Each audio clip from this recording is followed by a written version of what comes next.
Assalamualaikum warahmatullahi wabarakatuh. Hai murid-murid sekalian, selamat pagi. Kita akan teruskan sesi pendidikan kita untuk unit 3, Wang Matematik tahun 4, standard kandungan 3.7, penyelesaian masalah. Manakala standard pembelajaran yang perlu kamu kuasai pada hari ini ialah 3.7.1, menyelesaikan masalah wang dalam lingkungan RM100,000 melibatkan operasi asas dan operasi bergabung dalam situasi harian. Jadi ini adalah merupakan standard kandungan yang terakhir.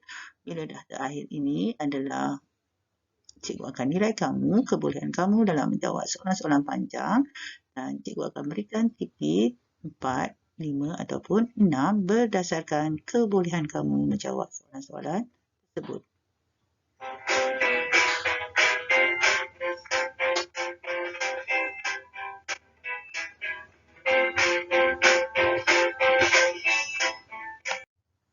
Baiklah murid-murid, seperti mana yang lepas kita menyelesaikan masalah harian, kita kena kenal pasti dulu kata kunci yang terlibat dalam suatu masalah harian. Contohnya seperti kita menyelesaikan masalah harian yang lepas, contohnya tajuk, nombor bulat dan juga tajuk pecahan. Tapi hari ini kita akan menyelesaikan masalah harian yang melibatkan wang. Okey, kita lihat dulu muka surat 128. Okey. Kita baca soalannya. Jadual menunjukkan harga peralatan komputer yang dibekalkan oleh seorang pemborong. Okey, jadual menunjukkan harga peralatan komputer yang dibekalkan oleh seorang pemborong ke 3 buah kedai komputer. Jadi hitung jumlah, maksudnya kata kuncinya adalah jumlah. Hitung jumlah harga peralatan komputer yang dibekalkan. Okey, selain daripada kenyataan ni, ditunjukkan juga jadual. Jadi kedai A, harga peralatan komputernya adalah RM12,425.20.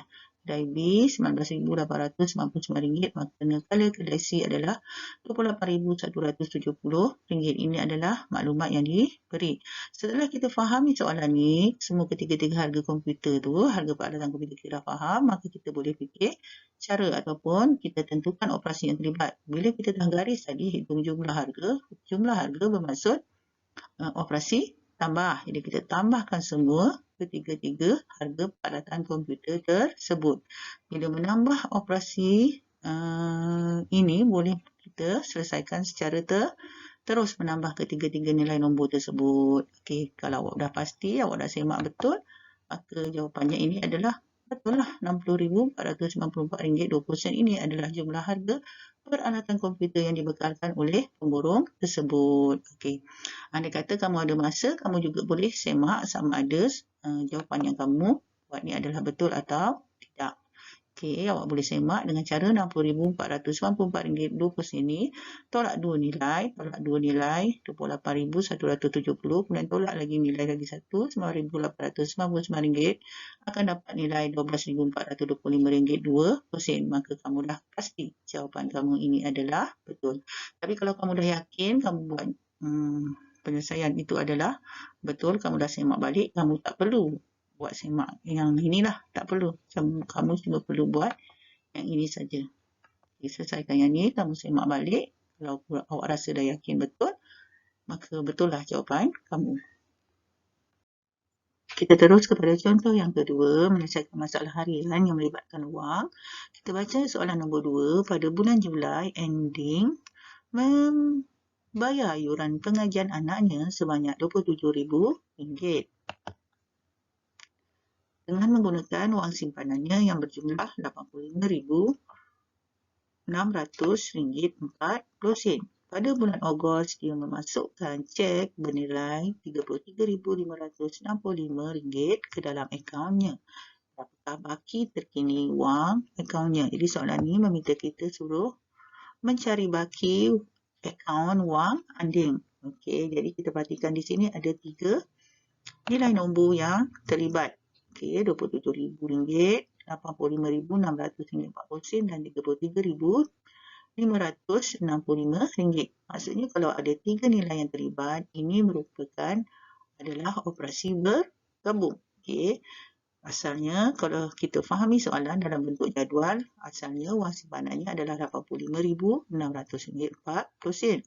Okey, Anding membayar yuran anaknya adalah RM27,000 wang keluar. Maka kalau wang keluar, operasi yang terlibat adalah tolak. Okey, selepas itu Dia memasukkan cek bernilai RM33,565. Jadi wangnya akan bertambah dalam akaun tersebut. Jadi operasi yang terlibat adalah tolak dan tambah. Jadi RM85,600.40 iaitu jumlah simpanannya dalam akaunnya ditolak dengan yuran RM27,000, kemudian tambah dengan nilai cek yang dimasukkan ke dalam akaunnya iaitu RM33,565. Okey, kita boleh selesaikan dengan menggunakan bentuk lazim RM85,600.40 tolak RM27,000 akan dapat hasil tolaknya adalah RM58,600.40 dan tambah dengan nilai cek yang dimasukkan ke dalam akaunnya iaitu RM33,565 akan menjadikan baki simpanannya adalah RM92,165.40. Baiklah murid-murid, kita terus kepada contoh yang ketiga. Kita baca soalannya. Kos pemasangan kamera litar tertutup di sebuah rumah kedai ialah RM2,750. Gariskan. Okey, kos pemasangan kamera litar tertutup ataupun CCTV adalah berharga RM2,750. Berapakah kos pemasangan yang sama di 8 buah rumah kedai? Okey. Kalau 8 buah rumah kedai nak pasang kamera bertutup ataupun CCTV itu, maka nilai wang yang diperlukan adalah sangat banyak.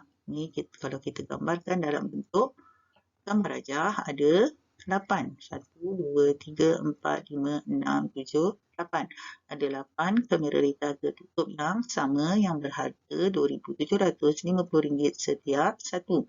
Makanya kita boleh melaksanakan operasi darab. Untuk operasi yang paling senang adalah darab. Karena kita nak tambah sampai 8 kali. Baik, kita terus kalikan dengan 8. Okey, nilai kamera tertutup 1 adalah RM2,750. Jadi yang kalau 8 kita akan darab dengan 8. Maka kita buat bentuk lazim. RM2,750 darab 8, sifar 8 adalah sifar 5840, sifar di bawah 4 di atas 7. 7856 tambah 4 adalah 60, sifar di bawah 6 di atas 2. 2816, 16 tambah 6 adalah 22. Makanya nilai harga kamera litar tertutup untuk 8 buah adalah RM22,000. Baiklah murid-murid, kita terus kepada contoh soalan yang keempat. Sebuah syarikat memperuntukkan RM3,500 sebulan. Kita terus garis maklumat yang diberi RM3,500 sebulan untuk tabung kebajikan. Jumlah peruntukan setahun, okey setahun pula. Jadi jumlah peruntukan setahun, kita tahu setahun ada 12 bulan. Disumbangkan sama banyak. Okey, ini kata kunci sama banyak. Kata banyak ialah sama banyak ialah operasi. Kita terus tulis di sini operasi bagi ke 7 buah rumah kebajikan. Jadi hitung amount maksudnya berapa banyak wang yang diterima oleh sebuah rumah kebajikan. Okey. Jadi di sini kita perhatikan ada banyak nilai wang yang terlibat. Jadi sebulan RM3,500. Jadi kalau sebulan RM3,500, maka jumlah peruntukan setahun ada 12 bulan, maka peruntukan jumlahnya adalah makin banyak. Jadi kita akan terapkan RM3,500 ni dengan 12. Okey, RM3,500 darab 12, maka dapat jumlah peruntukan untuk tabung kebajikan selama 12 bulan ataupun setahun. Dah tahu jumlah peruntukan setahun, kita akan sumbangkan sama banyak, maknanya kita bahagi 7, maka kita akan tahu jumlah wang yang akan diterima oleh sebuah rumah kebajikan. Jadi kita selesaikan dengan kaedah bentuk lazim yang besar di atas, RM3,500 darab 12. Mula-mula RM3,500 darab 2 akan dapat RM7,000, kemudian RM3,500 darab 1 akan dapat RM3,500. Kalau kita tambahkan, dapatlah jumlah peruntukan untuk tabung kebajikan selama setahun ataupun 12 bulan adalah RM42,000. Dah tahu, kita buat pula operasi bagi untuk tahu sebuah rumah kebajikan dapat berapa. Jadi RM42,000 ni dibagi 7, kaedah pemansuhan pun boleh. awak buat. Jadi 7 bagi 7 adalah 1. Kita ambil 42 pula. 42 bagi 7 adalah 6 sifar. Kita ada 3, jadi tambahkan sifar 3 di belakang. Maknanya amaun yang diterima oleh sebuah rumah kebajikan adalah RM6,000. Baiklah murid-murid, ini merupakan latihan untuk kamu pada hari ini. Latihan uji diri muka surat 132. Cikgu nak kamu salin dan laksanakan langkah pengiraan. Okey. Ada 7 soalan cikgu nak kamu buat semua. Okey. Kalau tak faham boleh tanya saya. Tapi kita lihat dulu soalan yang pertama.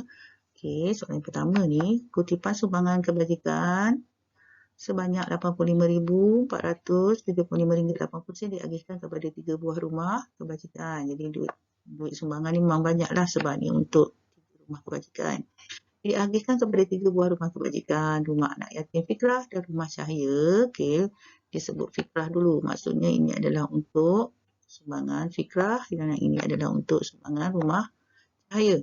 Dan selebihnya diterima oleh rumah kebajikan warga emas. Jadi kita tengok A dulu. Berapakah jumlah wang yang diterima oleh rumah kebajikan fikrah dan cahaya? Cikgu gariskan tadi fikrah dan cahaya. Okey, fikrah dan cahaya masing-masing dah diterangkan di sini. Jadi kalau nak jumlah, jumlah operasi apa? Awak tahu kan? Okey. Maka dapatlah jumlah wang yang diterima oleh rumah kebajikan fikrah dan cahaya. Buatlah. Kemudian B, hitung sumbangan yang diterima oleh rumah kebajikan warga emas. Maknanya rumah kebajikan tu ada 3. Kalau yang A tadi jumlah wang yang diterima oleh kebajikan fikrah dan cahaya, nak cari warga emas, kita tolakkan sajalah. Jumlah yang asal tadi ni, tolak jumlah wang fikrah dan cahaya, maka bakinya itu adalah sumbangan yang diterima oleh rumah kebajikan warga emas. Betul, perbincangan soalan 1. Kita lihat pula soalan 2. Bapa Zaidi mempunyai RM34,807.12 dalam akaun banknya. Okey. Sebulan kemudian dia mengeluarkan. Jadi kalau keluarkan nilai wang sampai makin sikit. Jadi operasi apa? Untuk mengusahakan kebun dan mangga selepas suatu tempoh, wang hasil tanamannya sebanyak RM13,047 dalam kursen disimpan. Jadi ada 3 nombor. Ni pun operasi bergabung. Ini senang. Kalau dia keluar, operasi apa? Kalau dia masuk balik, operasi apa? Okey, contoh soalan seterusnya. Okey, soalan yang seterusnya adalah soalan nombor 3. Gambar menunjukkan harga sebuah motosikal. Okey, motosikal ni harganya RM6,500, RM6.98. Okey. Syarikat Pengangkutan Mahsuri Jaya membeli 9 buah. Okey, kalau 9 buah untuk keperluan perniagaannya, berapakah harga 9 buah? Maka kalau 9 buah harga makin melibatkan nilai wang yang sangat banyak. Jadi operasi apa yang sesuai? Kita terus pergi pada soalan yang keempat. 20 tahun yang lalu, Ibu Langkanau membeli rantai emas dengan harga RM125. 20 tahun yang lalu tu jangka masa yang lama. Jadi masa tu harga emas masih murah.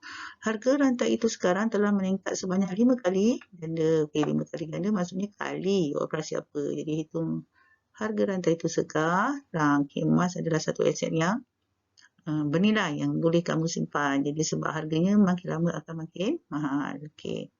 Yang kelima, gaji tahunan Puan Kumari berjumlah RM85,675.80. Jadi memanglah banyak sampai RM85,000 lebih kan. Sebab ini adalah tahunan. Tahunan maksudnya 12 bulan. Jadi hitung gaji bulanannya. Gaji bulan maksudnya gaji sebulan. Gaji sebulan makin sikit. Jadi makin sikit operasi apa. Okey. Yang keenam, syarikat Bintang Emas memperuntukkan RM87,750 untuk program tuition harapan. Okey, RM87,750 untuk program tuition harapan warga.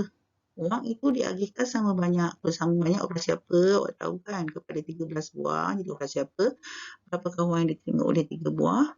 Sekolah. Jadi ada 3 nombor. Ni pun sama operasi bergabung.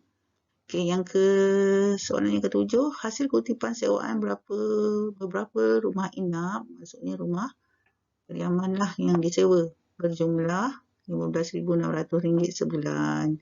Okey, hasil kutipan sewaan beberapa rumah inap, banyaklah maksudnya rumah inap ni, berjumlah RM15,600 sebulan, dikongsi sama banyak. Jadi kalau kongsi sama banyak, pasal apa yang murid-murid? Boleh 3 orang bulan, maka seorang dapat berapa, kemudian berapakah keuntungan setiap orang dalam 36 bulan. Dah tahu seorang dapat berapa, lepas tu cari keuntungan setiap orang dalam tempoh 6 bulan. Okey, saya rasa awak faham. Okey, saya nak awak buat. Nak tanya pada saya pun boleh PM saya. Kalau awak nak ada masalah, boleh terus pada WhatsApp saya. Kemudian bila dah siap, awak boleh dah snap gambar dan hantar pada cikgu. Okey, saya tak paksa awak untuk buat cepat. Okey, buat sikit-sikit hantar pada saya pun boleh. Jadi itu saja untuk kali ini. Sekian. Terima kasih.